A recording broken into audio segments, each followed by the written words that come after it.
Masa bigli pa unaweza masere. Usapezere shungu pa statasi, unenyaya neni ni uze face to face. Usati wa shupana na tokasi, womposta chitengesa madomas. Usapezere shungu pa statasi, unenyaya neni ni uze face to face. Usati wa shupana na tokasi, womposta chitengesa madomas. Shamaita muri vaviri, ngazviperere mumbase muri. Social media ina sorry, inongo endesa nyaya yako mberi. Vanhu vanobva vada kuzivisisa kuti chicha icho chakonzeresa. Ziva status yekuisa, usati nanga nezvisina basa. Usapedzere shungu pa statasi, unenyaya neni ndi udze face to face. Usati washupana na tokasi, womposta chitengesa madomas. Usapedzere shungu pa statasi, unenyaya neni ndi udze face to face.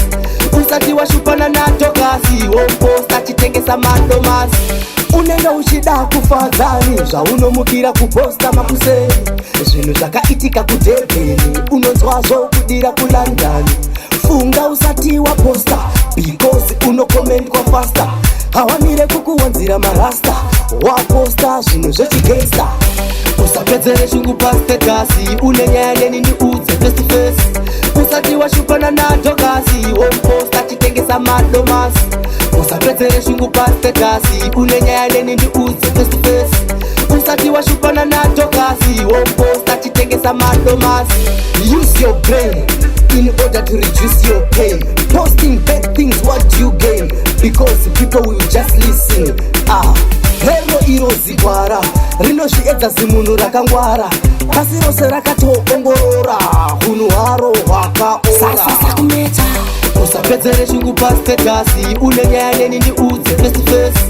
Usati washupana na tokasi, womposta chitengesa madomas. Usapedzere shungu pa statasi, unenyaya neni ndi udze face to face. Usati washupana na tokasi, womposta chitengesa madomas. Sude.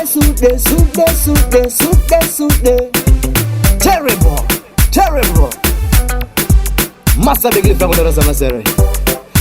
Super Records. Exotic party.